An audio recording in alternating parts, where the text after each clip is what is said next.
இலங்கை மக்களுக்கு முதன்முறையாக ஒலி ஒளி இலத்திரனியல் ஊடக அனுபவத்தை வழங்கிய முன்னோடியான ஷான் விக்ரமசிங்க சிருஷ்டித்த சுயாதீன தொலைக்காட்சி அலைவரிசை அரசாங்கத்தினால் திடீரென கையகப்படுத்தப்பட்ட பின்னர் இலங்கையில் முதல் தனியார் தொலைக்காட்சி அலைவரிசையை ஆரம்பித்தார்.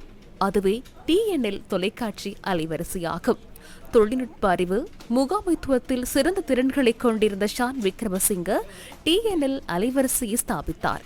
அவர் தனது முயற்சி மற்றும் அனுபவங்கள் தொடர்பில் பகிர்ந்து கொண்டார்.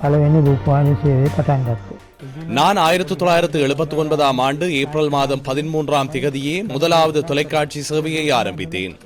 கங்காராம விகாராதிபதியே வழிபாடுகளில் உபதேசங்களை வழங்கினார். இதன் போதும் நெருப்பு மூட்டப்பட்டது, தூபம் காட்டப்பட்டது. எனினும் நாம் அதனை மேற்கொண்டோம்.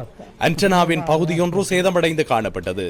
அதனை சரி செய்ய பிளியந்தலைக்கு ஒருவரிடம் அதை எடுத்துச் சென்றேன். பின் அவர் அதனை சரி செய்து கொடுத்தார். சில காலம் சென்ற பின்னர் எந்தவித அறிவிப்புமின்றி அரசாங்கம் அதனை கையகப்படுத்தியது. பின்னர் நான் என்ன செய்தேன்? தொலைக்காட்சி சேவை ஒன்றை மீண்டும் ஆரம்பிக்கும் முயற்சியில் ஈடுபட்டேன். 1993இல் TNL அலைவரிசையை ஆரம்பித்தேன். 21ஆம் திகதி ஆரம்பித்தேன். பல்வேறு பிரச்சனைகள் காணப்பட்டன. TNL தொலைக்காட்சி பல சமூக பொறுப்புகளை நிறைவேற்றி பல புதிய அனுபவங்களை இந்நாட்டு மக்களுக்கு வழங்கியது. முதலாவது தனியார் தொலைக்காட்சி செய்தி அறிக்கையை போன்று தனியார் தொலைக்காட்சி ஒன்றில் ஒளிபரப்பான முதலாவது அரசியல் நிகழ்ச்சியும் TNL-இன் படைப்பாக அமைந்திருந்தவை விசேட அம்சமாகும். அரசியல் நகைச்சுவையை தொலைக்காட்சிக்கு நெருக்கமாக கொண்டு வந்ததும் TNL தொலைக்காட்சியாகும்.